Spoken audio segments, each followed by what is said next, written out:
Welcome to the Make It Happen with Will Polston podcast. On a serious note, with regards to the money thing, so I've shared with you before, and those that have listened to the earlier episodes of the podcast. If you're listening to the podcast for the first time, by the way, please go back to the beginning and listen, because you're only five. It's the fifth episode, so you're only 5 episodes from the beginnings. Go back; they're only about half an hour long, and listen to all of them. And one of them, I share my story because I was in a position where I earned a lot of. I used to have a belief that money equaled happiness, and I went on this tangent of trying to make as much money as I could as early as I could, and I did make a lot of money at a very young age, and then I lost it all. And then more, and then made it and lost it and all this good stuff. But if there's one thing that I'd wish that I'd done, and having read the likes of The Richest Man in Babylon and various other money books, is if I'd have saved 10% and never spent that 10%, only 10%. Like now, I call her my baby sister. She's not much of a baby anymore. She was 21 the other week. But I've said to her, Alice, please just save 10%, no matter how little you earn, right?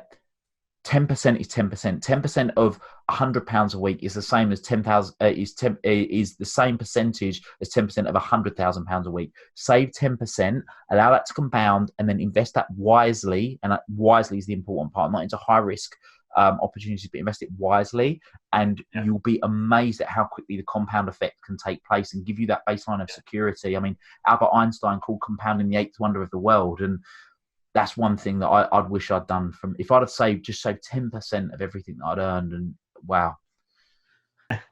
Well, you didn't. Yeah, exactly. This is exactly. But the point I'm making is that I don't believe in having regrets. I'm a big believer that every mistake is a learning opportunity, and you look at it as that, and it enables you to compound it. But I am also a believer in wisdom, and for me, wisdom is learning from other people's mistakes. If you're listening to this right now, I can't encourage you enough. And obviously, this is Michael that suggested it as well, right? This is where it stemmed from, is that sort of manage your money better, and just even if you don't do anything else other than save that 10%, that in itself can be super powerful. Yeah, absolutely.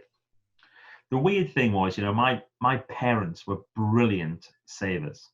So good, so frugal with stuff. And so I don't know where I got it from, but I used to be a brilliant spender, world class. Yeah. I'll tell you where I got it from. It's because my dad was the same. He used to be real frugal, put everything away, but I didn't want to be anything like my dad. So right. at the time, so I would do and it was almost like the polar opposite to not be like him. But like anything in life, is about balance, right? So you swing the pendulum one way, and then you swing the pendulum the other way is equally as damaging. So it's about finding that balance. So it's super key, absolutely super key. You can find the full episodes of the Make It Happen with Will Polston podcast here on YouTube, on iTunes, Spotify, and all other major podcast platforms.